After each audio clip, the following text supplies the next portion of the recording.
Welcome to Rusted Up Garage. You're going to want to stick around this week.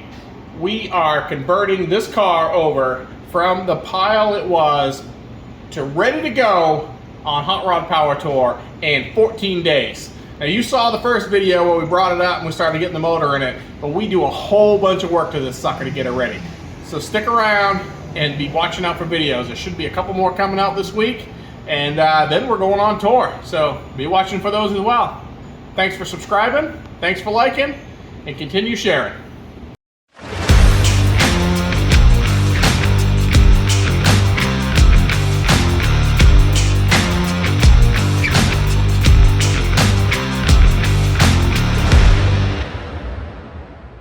Welcome to another episode of Rusted Up Garage.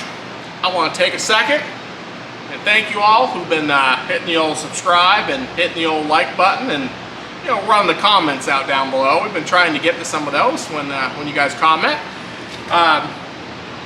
As you know, we're on Plan E, getting ready for Hot Rod Power Tour.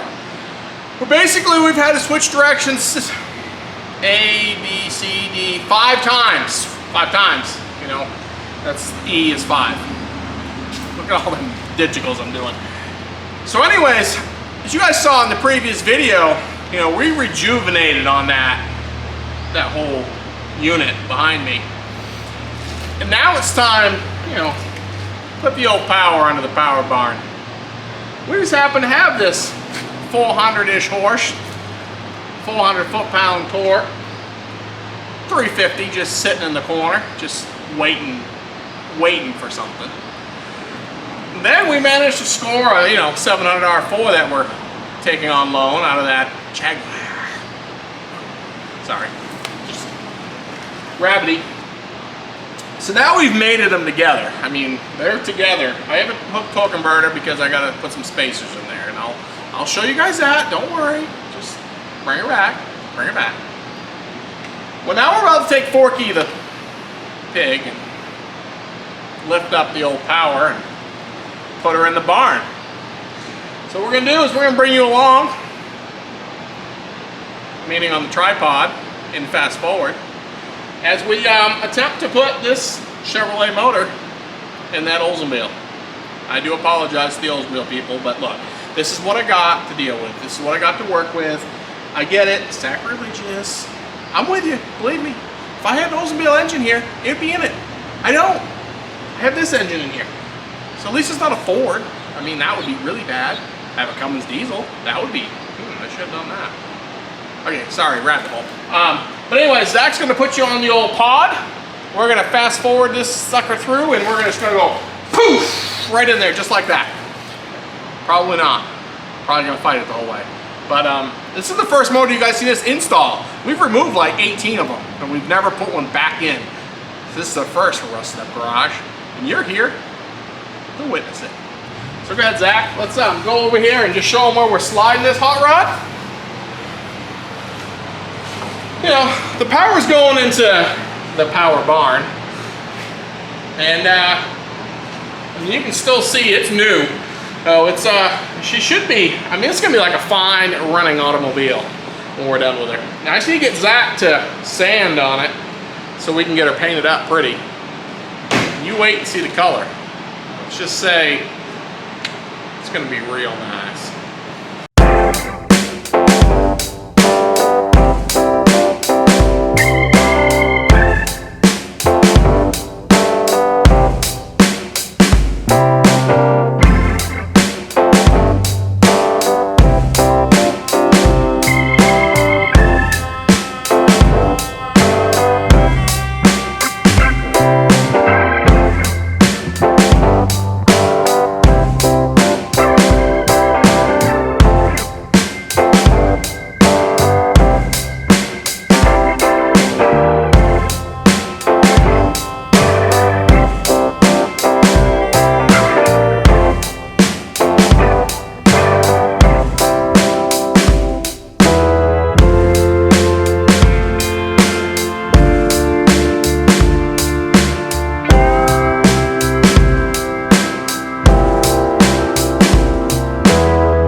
winded, and I've been through 2 shirts. I've never thought an engine. I think it's because I was putting a Chevrolet engine in an Oldsmobile. I'm pretty sure that's the problem here. I had one motor mount that we just couldn't get.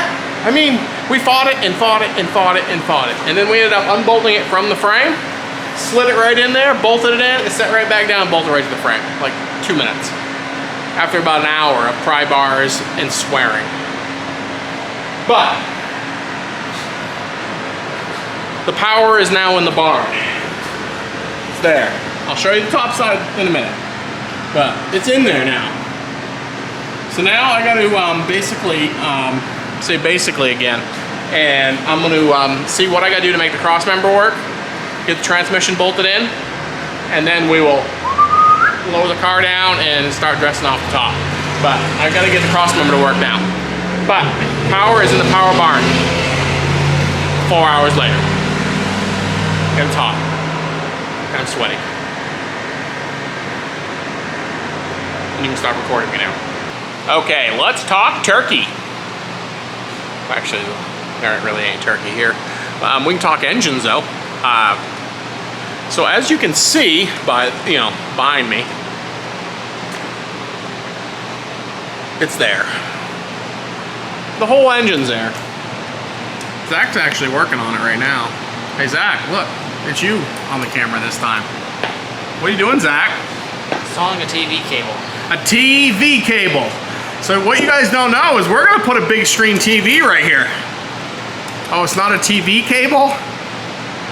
It's a TB cable? No, V. V? It's a TV cable. It's for getting all the channels? Yeah. Okay, so it's a channel. It's for the channels is what they're saying. So as basically you can tell by the looks of everything, we have lots of room for activities. I mean, I could put another engine here. Look, I mean, look. You could easily, what do you think, Zach? We could probably get another 4 cylinders in the front of this thing, or 6 cylinders probably. I mean, there's room for days in this sucker, especially with electric fans. I mean, it's nuts. But yeah, so the motor went in. We did fight the motor mounts, which you kind of saw probably in the videos. We have the fuel system in. I mean, it's not the prettiest, but it's in. Again, we're kind of temping some of this stuff in because this car really is not supposed to have all this stuff in it. So we're gonna make it look as good as we can, but we're not going crazy here with everything. So, like I said, Zach's hooking up the TV so we can, go ahead and do TV stuff, right? What channel are we getting first? ABC, CBS, NBC, Fox? I think we're only able to get like 2 or 3 channels with this. 2 or 3 channels? Okay. So, this side's a little bit tighter, but not really. It's not bad. Plenty of room for headers, which we're going to be installing pretty soon. I did get a drive for it, so if we're going to come over here to the drive section, and it came with this pulley, which we put on our alternator, and then it came with all these other pulleys. It's the Summit one. It was the cheapest one I could find. We're going to put the water pump on, and then Zach did clean the power steering pump, which is right down there.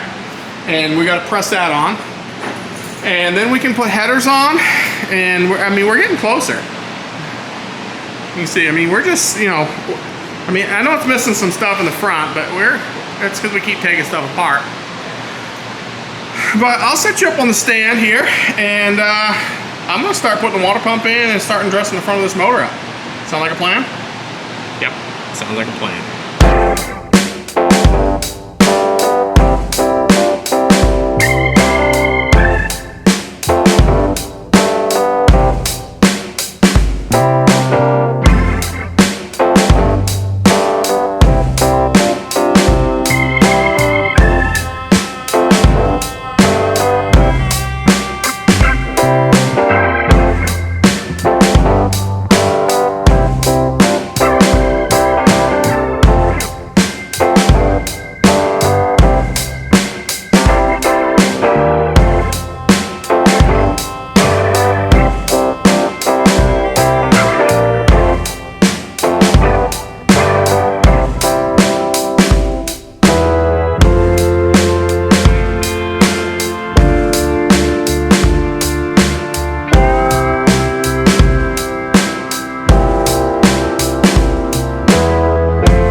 But what is a wagon without side pipes? So we decided it's probably a good idea if we went right ahead and just welded some side exhaust on this baby. So that seemed like the right thing to do at the time. You know, it's got this nice chrome shield over it, you know, to make it really look like it's going fast. But I think it's going to sound pretty good. And it's going to look pretty good because in a wagon with side exhaust. Yeah, that's what I say. But yeah, it's a little tricky up underneath here to get it all to work. I mean, Zach can go up underneath there and kind of show you. It's, I got it welded, tacked together. But as you can see, there's really not a whole lot of room to make all this happen. But I made it happen. I just got to pull it out so I can finish welding it. But I think that is going to sound pretty good. So, what do you think, Zach? Should sound pretty good. I think I'm pretty excited for him. Now, again, we've gotten a lot done.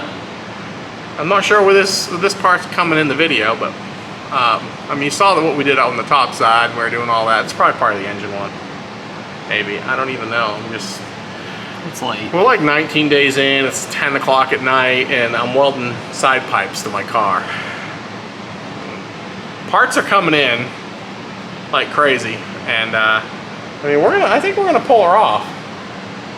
It's gonna be a pretty big transformation. I think you guys are gonna be pretty excited with this wagon when it's done for a very limited budget, as cheap as we can, and you know, still making her look real nice.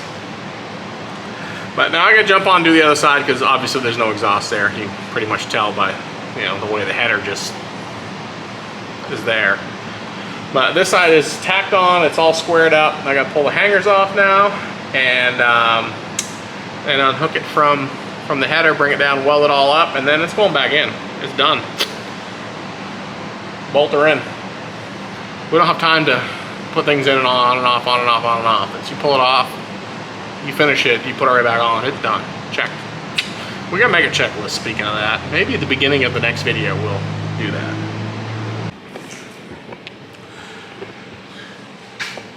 Okay, it's cooling time.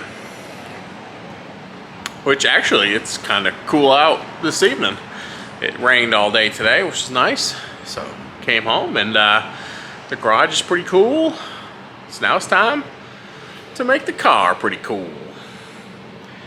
So, we're gonna use the radiator we had and some fans, but the concern is power tour everyone talks about is the fact that overheating is a problem due to sitting in traffic and sitting in stuff. So we opted to upgrade the cooling system. So I did spend a little money there. Now, I know I'm building this thing on the biggest budget ever. Like, I mean, even though we're putting new parts in it, we're being cheap as possible. Well, I didn't go cheap here because again, I don't want to ruin the motor or anything or have cooling problems. So I basically bought the best radiator you can get, which is, a cold case, because these things just rock. Oh yeah, look at that. Brand new Chupacabras. We'll be putting those on the car before long. So I got the radiator, and of course they don't make them for this car, but I got something that's kind of close that's gonna work. We're gonna build some brackets for it. And then we're gonna put dual 14s, which I got over here. See, right there. Dual 14s.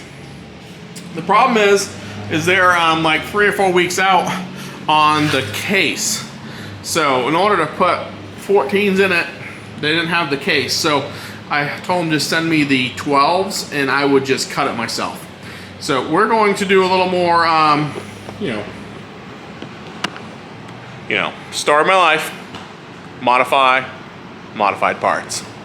Oh, I mean, it just seems that's what I do a lot. I just seem to take a lot of parts that are not made for something and cut them up and make them for something. But, it's just, hey, it's what it is.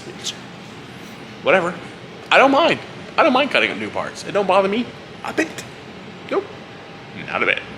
So, without further ado, I'm gonna put you on the stand. I'm gonna fire up my old Cutter-matic here. We're gonna cut this sucker up, fit the fans, get the fans bolted on, get that bolted on here, and then we're gonna do some brackets and get it bolted on here. See, just like that. It's just gonna be like bolt on, bolt on, bolt on. Just that simple. No, just a project. But we're gonna go ahead and just set you up on the stand here after I change the battery in this thing, because it's about ready to say battery is exhausted, because that's what the camera always tells me. But there we go.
I'm gonna take a pause from my little project to show you what John's working on. He's over here cutting through this bumper so we can tuck them. And we figured out there's a giant spring in there. So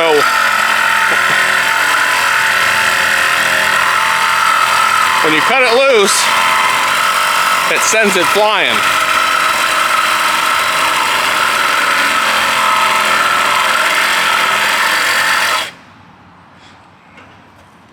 Quite a damage on that blade. We're gonna have to get another blade. Hold on.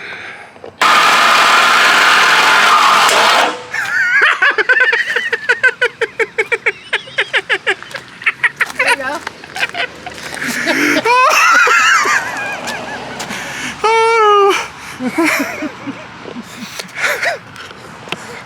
Okay, so this time we didn't shoot it up in the air accidentally and about landed on our windows. But you gotta be careful because it will take the teeth. Like, mean, right out.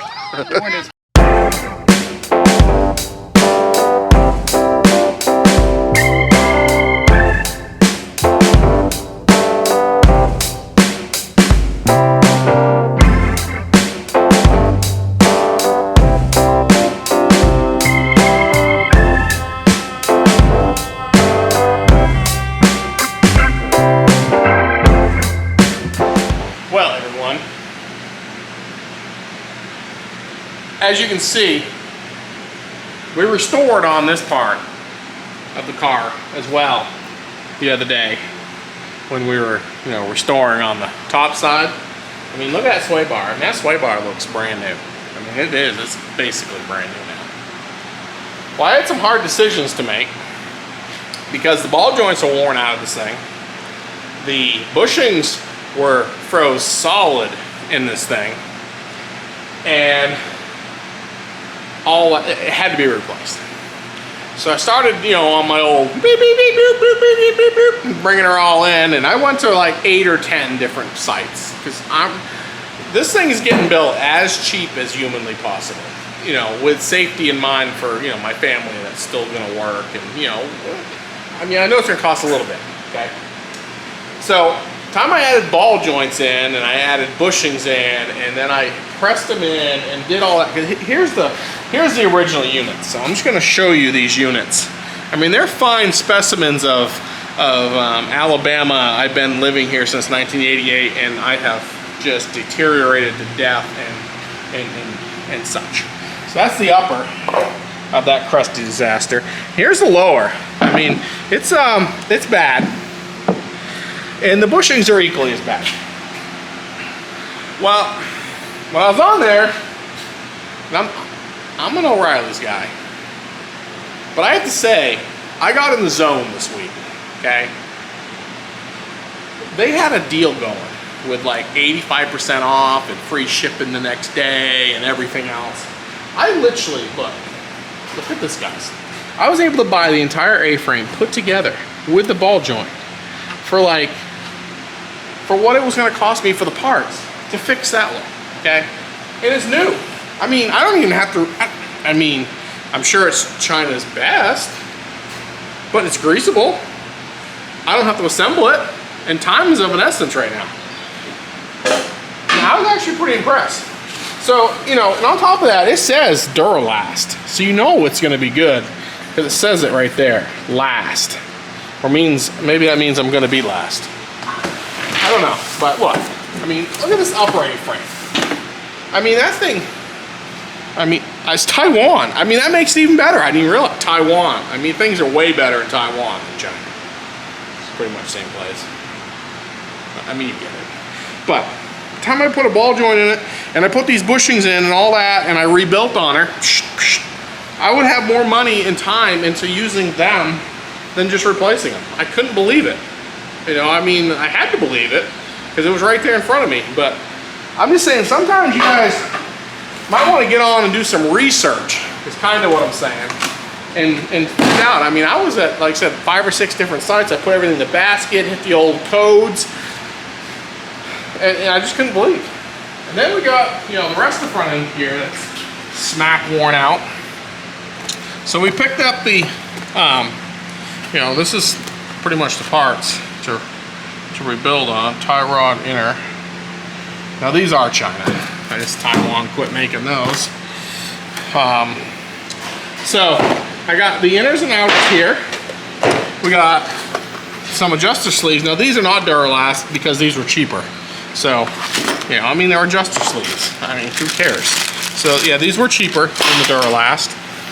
And then obviously we got new, you know, center link and a new idler, because the idler on the other one, literally, you could just go back and forth with it.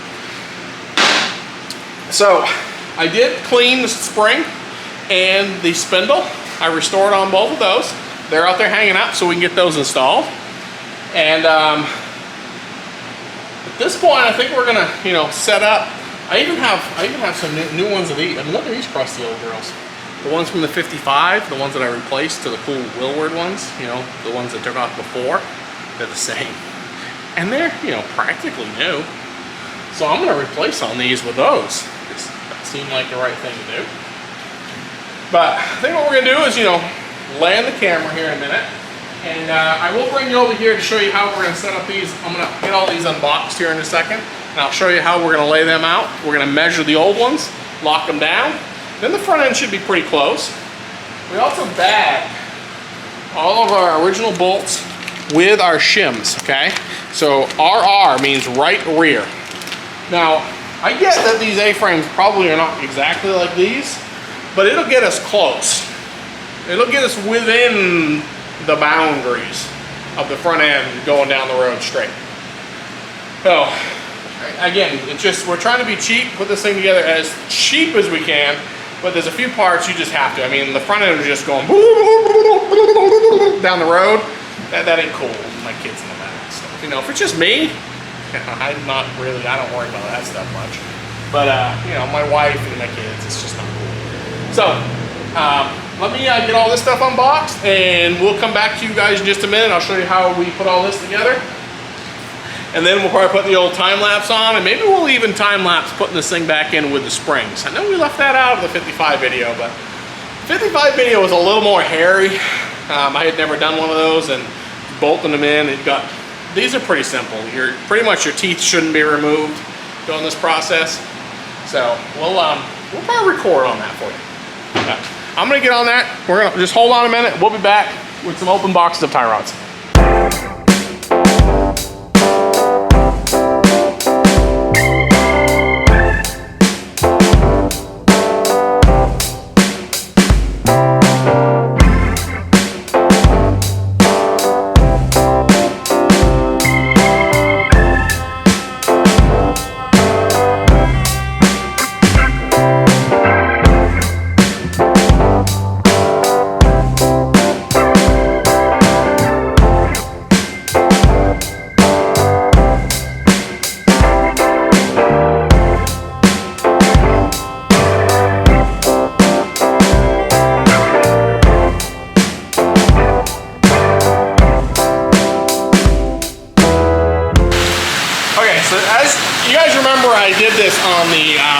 now it's raining, so I'll talk loud. On the 55, remember we measure the tie rods we get it close. Now this ain't an exact measurement. We'll still have to do the toe, but this will at least make the tires not be like way out here, way in here. They'll be, you know, somewhat in the neighborhood. So what I'm gonna do is I'm gonna kind of guess where the center is of this one. You can kind of tell. And I'm gonna go center, which is the center on this side. And we're gonna come up here to pretty much center. It's almost 18 3/4. So now let's go on this side. We're gonna go center. We're gonna come up on this side, and it's pretty much 18 3/4. So 18 3/4 is our number. So I'm gonna go center of this, and I'm gonna go center of here, and we're a little bit long. We're about 18 7/8. So what we're gonna do is just bring it in a little bit more. That's pretty close to 18 3/4. And then what we're gonna do is we'll bring these adjusters in like so and like so. And then we're gonna snug them down. Now also the other thing you wanna pay attention to is orientation. So like the one that, this one's not greasable because I bought such a cheap one. So this is gonna go like this and then be up like this will be the angle. That's actually the angle right there it's got to be at. So what I'm going to do is when I snug these up, and I'm not going to go crazy, I'm just going to snug them up, is, because we'll obviously have to set the toe. But I'll leave this one up, and I'll leave this one angled just like this, and then the other side I'll do just the opposite on it. And once you know it, it's not the same.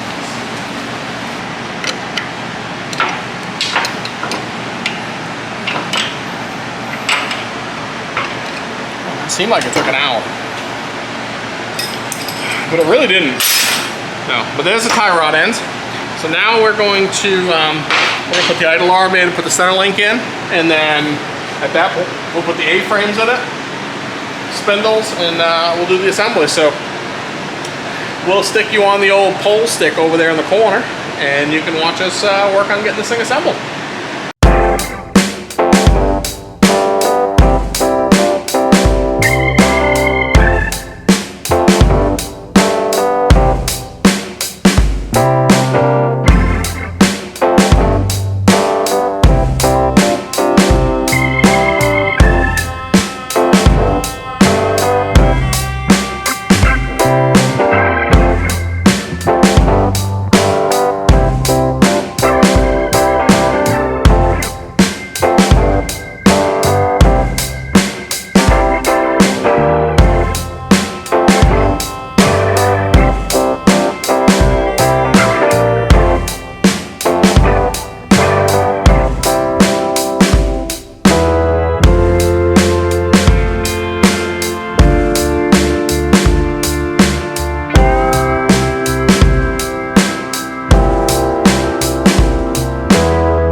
You guys see me?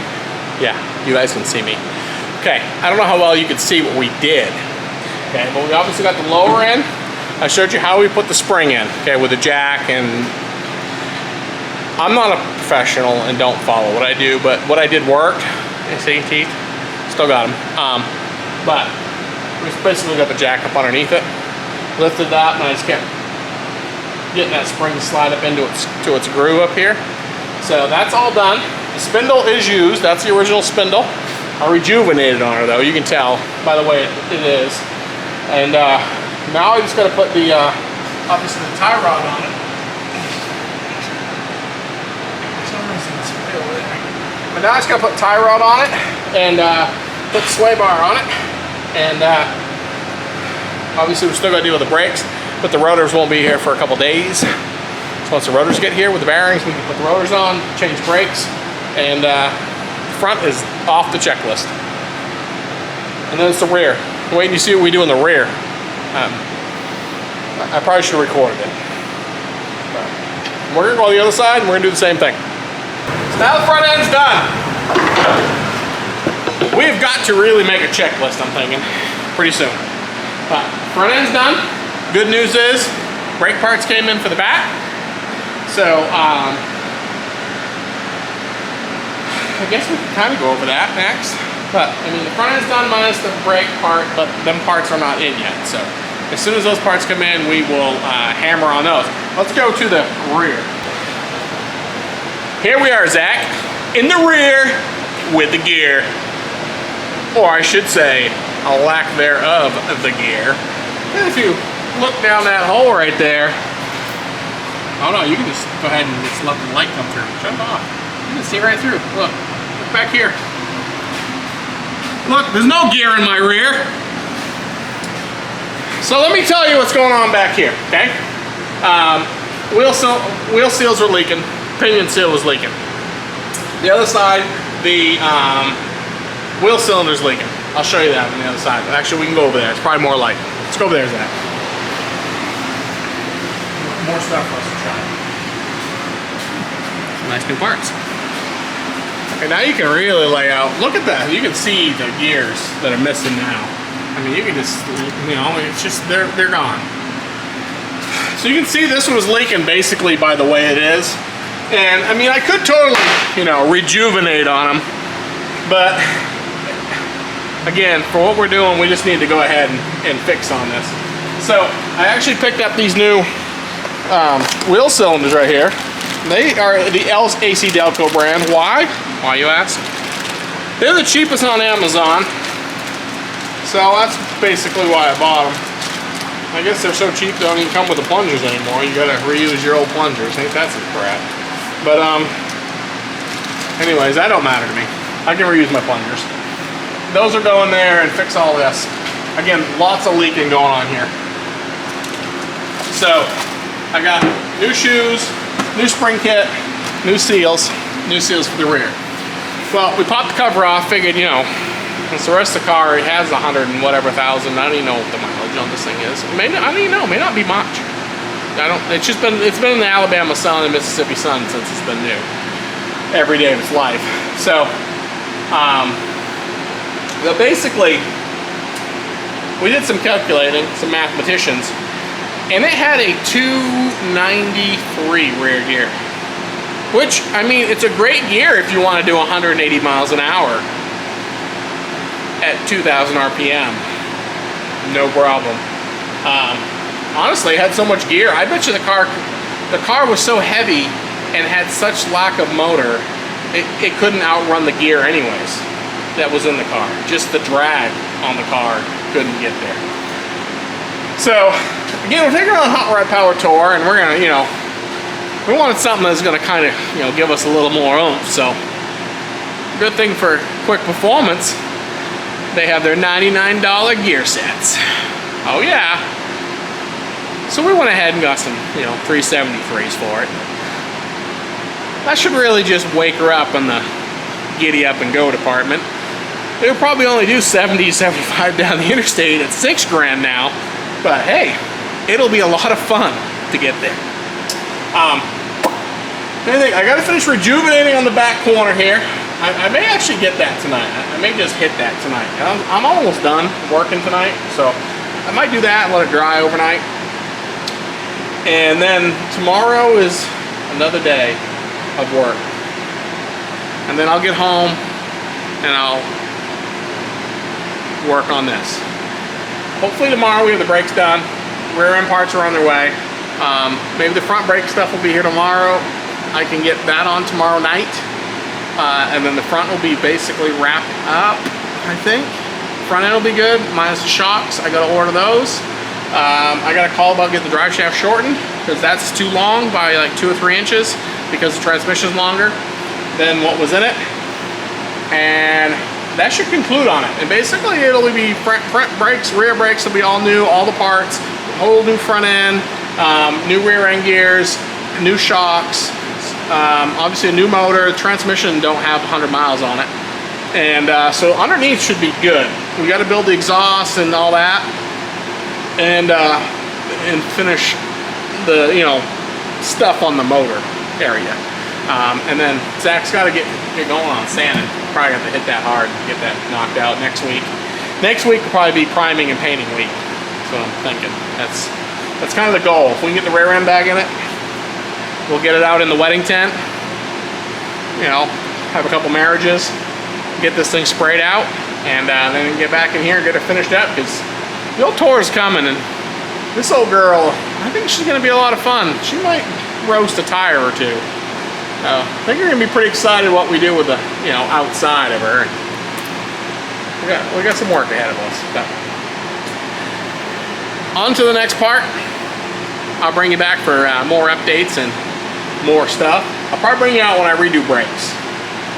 Because these can be a little tricky. If you've never done them before, we'll teach you how to basically redo brakes. Does that sound good, Zach? Yeah, that's the last thing to do. But I guess this night's about done for us. I'm going to rejuvenate on the frame, and we're going to call it a night.